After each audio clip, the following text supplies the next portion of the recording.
જો ભગવાન આ એક અસુરોને નહીં મારે, પણ ભક્તોની ભીતર રહેલી આસુરી વૃત્તિઓને મારવાના. કારણ કે આ દરેક અસુરો છે ને, એ કોઈ ને કોઈ આસુરી વૃત્તિઓના મૂર્તિમંત રૂપ છે. આ પૂતના અવિદ્યાનું રૂપ છે. એટલે ભગવાને પૂતના મારી અને અવિદ્યા મરી ગઈ દરેક બ્રજ ભક્તો. અને અવિદ્યા પંચ પર્વા છે એમ કહ્યું. એના 5 પર્વ, એટલે જેટલા હવે અસુરો આવશે એ આ અવિદ્યાના જ પર્વ રૂપ છે. દેહાધ્યાસ, પ્રાણાધ્યાસ, ઇન્દ્રિયાધ્યાસ, અંતઃકરણાધ્યાસ અને સ્વરૂપ વિસ્મૃતિ. આ 5 અધ્યાસો જ્યાં સુધી જીવની ભીતર છે ત્યાં સુધી એને રાસનો અધિકાર નથી મળતો. એટલે ભગવાન આસુરી વૃત્તિઓને મારી, કારણ કે ભક્તને ભગવાન જ પોતાની કૃપાની પાત્રતા માટે તૈયાર કરતા હોય છે.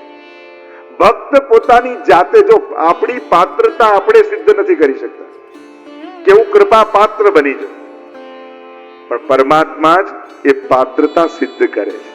એટલે કે ભક્તોના જીવનમાં જુદી જુદી રીતે એને ઘાટ આપવા માટે, જેમ ઘણીવાર સંકટો, ઘણીવાર સુખ, આ દરેક સુખ દુઃખ આપણને કાંઈક ને કાંઈક ઘાટ આપે છે. આજ સુધી આટલા કડવા અનુભવ આપણને ન થયા હોત તો આજે જેટલા સમજદાર છીએ એટલા હોત.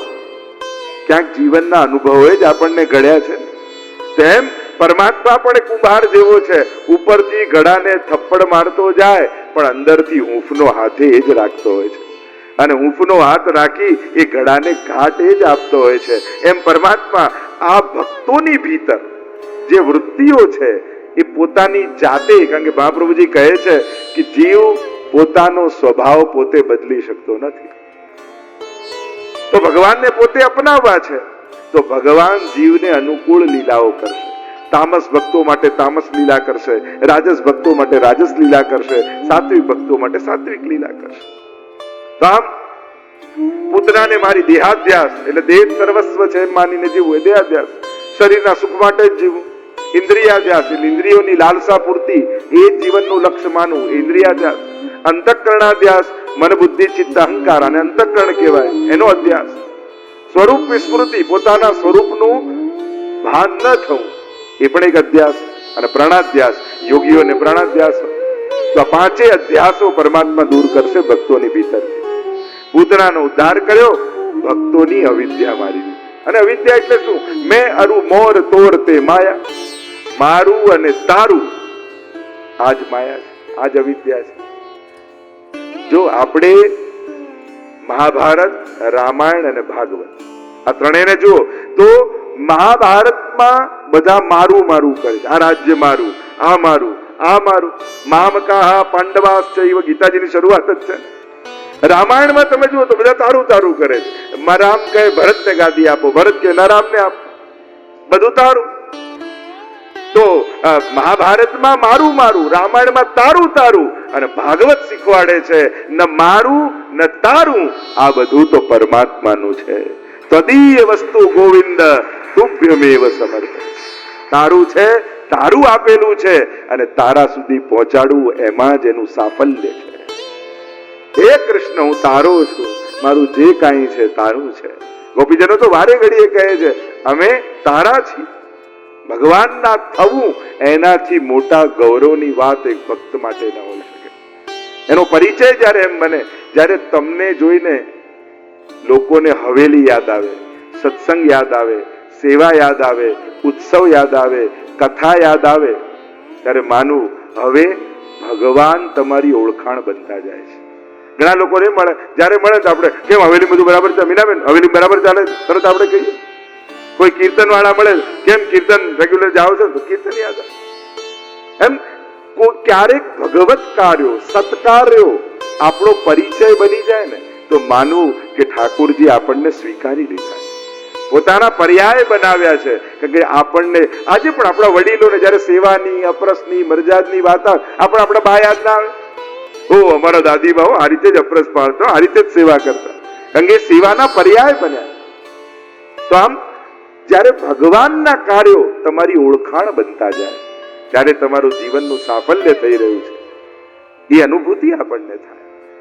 અહીંયા જે 5 અધ્યાસ દૂર કરી, અવિદ્યાને દૂર કરી છે, અને હવે પ્રભુની અનેક પ્રકારની લીલાઓનો પ્રારંભ થાય છે.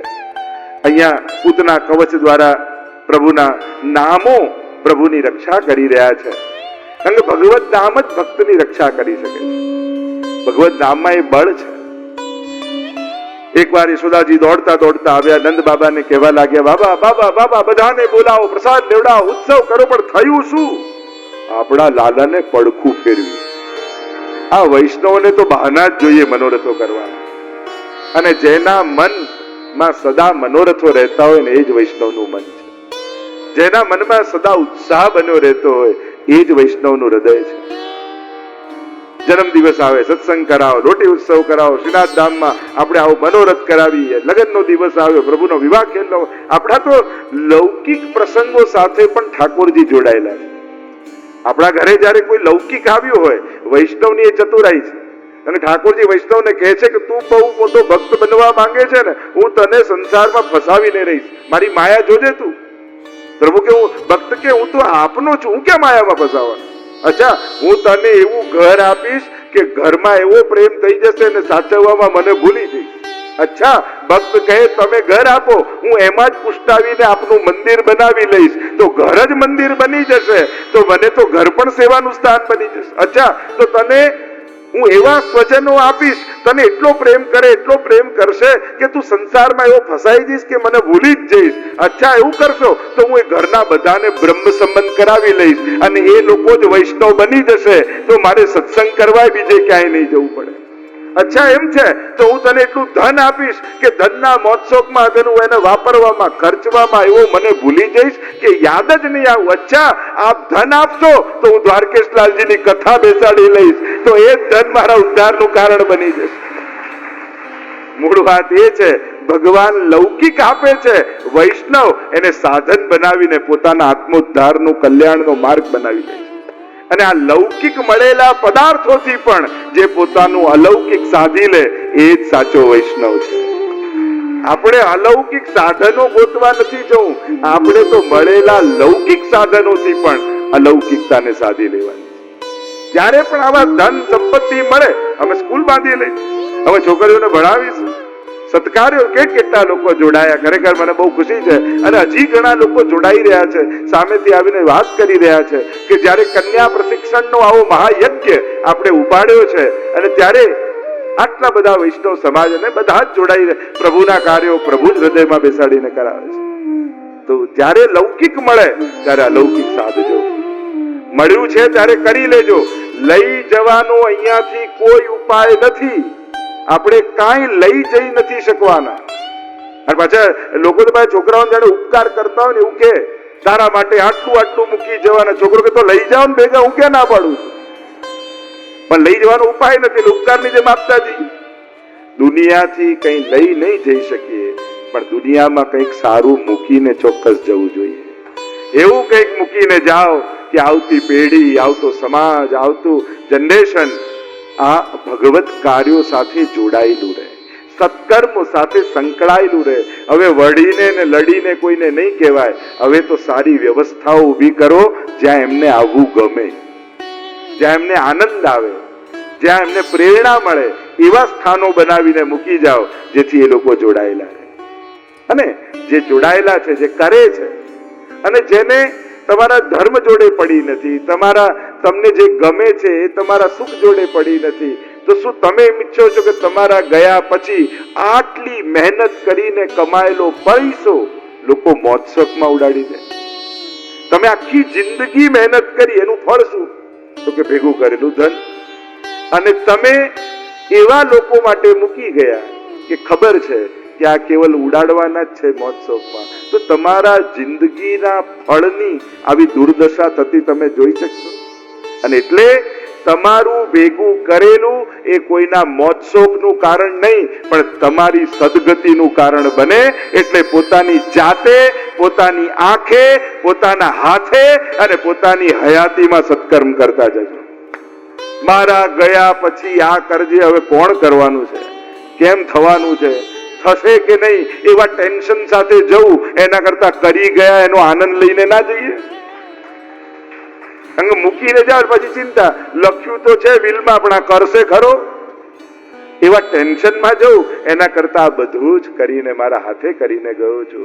એ ભવિષ્યના પ્લાનિંગ નહીં, તમારા અંતઃકરણના મધુર સંસ્મરણો બને, જે અંત સમયમાં તમારો અંતિમ સમય સુધારવાના કારણ બની જાય. તમારા પુણ્યો તો તમારી સદગતિ થાય, એવું તમારા હાથે કરીને જજો, કે જેથી છેલ્લી ઘડીએ કઈ યાદ કરજો, આપણે આવા સ્કૂલ બાંધી, આવા મંદિરો બાંધ્યા, આવા સત્કર્મો કર્યા, આટલા અંતિમ સમયમાં કરેલા સત્કર્મો યાદ આવે ને, એ પણ બહુ મોટી કૃપા છે.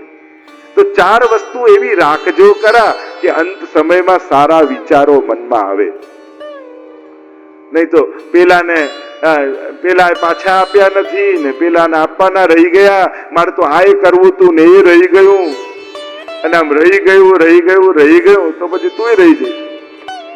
અને એટલા માટે અવસર મળ્યા છે ને, પોતાના હાથે કરીને જજો, પોતાની આંખે જોઈને જજો, જેથી એક મધુર સંસ્મરણ સત્કર્મોના વાગોળતા જવાય.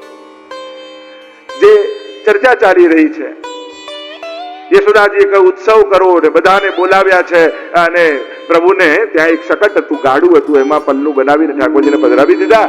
અને હવે તો જુદી જુદી સામગ્રીઓ બનાવવા લાગ્યા, સમસ્ત બ્રજવાસીઓને ભોજન કરાવવાનું છે, અને શકટમાં લાલનને પધરાવી અને બધા જ લાગ્યા ને જે બને એ સામગ્રીને માટલામાં ભરી અને ગાડા ઉપર મૂકી દીધું. પ્રભુને થયું શકટ એટલે સંસાર, લૌકિક રસો બધા ઉપર અને હું નીચે, એટલે હું સેકન્ડ ચોઈસ, પહેલી ચોઈસ આ, સેકન્ડમાં હું. મારા થકી આ બધું છે અને આ બધું મારા માટે હોવું જોઈએ, અને મને જ ભૂલીને આ જયારે કરવા જાય છે તો આનું પતન થશે. અને શકટાસુરે પ્રવેશ કર્યો, ચરણનો પ્રહાર કર્યો અને બધા રસ ઢોળાઈ ગયા. જો ભગવાનને કોઈનું બગાડવામાં રસ નથી, બગડતું બચાવવામાં રસ છે. ઘણીવાર ભગવાન આપીને બચાવી લે, ઘણીવાર લઈને બચાવી લે, પણ મૂળ ઉદ્દેશ છે ભગવાનનું જીવનું હિત. એક બહુ મોટા શેઠજી હતા, અને એને વિચાર આવ્યો કે ચિત્રકામનો એમને બહુ શોખ, અને બહુ સારા પેઇન્ટિંગો બનાવતા, કે આપણા હિલ છે અને ત્યાં માઉન્ટેન ઉપર એની ટોચ ઉપર ઉભા રહીને સામેનું દ્રશ્ય બનાવું તો કેટલું સુંદર દ્રશ્ય બને. પોતાના એક સચ્ચે સેવકને સાથે લઈ ગયા, અને પેલો ટ્રેમાં બધું કાગળ ને કલમ ને કલર ને બધું લઈને સાથે ગયો, ને પેલા પેઇન્ટિંગ બનાવ્યું. અને પેઇન્ટિંગ બનાવતા પેલો સેવક બાજુમાં ઉભો છે, અને બન્યું એટલે જુએ કે કેવું બન્યું છે, આમ બન્યું છે, કેવું લાગી રહ્યું છે, એમ કરીને પાછળ જતા જાય. અને એટલામાં પેલા નોકરે જોયું કે હવે એક ડગલું રહ્યું છે, પાછળ જશે તો પડી જશે, હું બૂમ પાડીશ તો ડરીને પડી જશે. એને કલર લીધું ને ચિત્ર ઉપર છાંટી દીધું, અને આખું પેઇન્ટિંગ બગડી ગયું. ને પેલા એટલા નારાજ થયા, દોડીને આવે ને થપાટ મારી, આપે શું કર્યું, મારું ચિત્ર બગાડ્યું કેમ? ત્યારે સેવકે કહ્યું, મને બગાડવામાં રસ નહોતો, તમને પડતા બચાવવામાં રસ હતો. એમ ઘણી વાર સંસારમાં ઘણી એવી કોઈ ઘટનાઓ ઘટે, ઘણું ધાર્યું ન મળે, ઘણું હાથમાંથી જતું રહે, ત્યારે આપણને એમ થાય કે ભગવાને આવું કેમ કર્યું? એમને બગાડવામાં રસ નથી, તમને બચાવવામાં રસ છે. ક્યાંક એનાથી આપણું પતન થવાનું.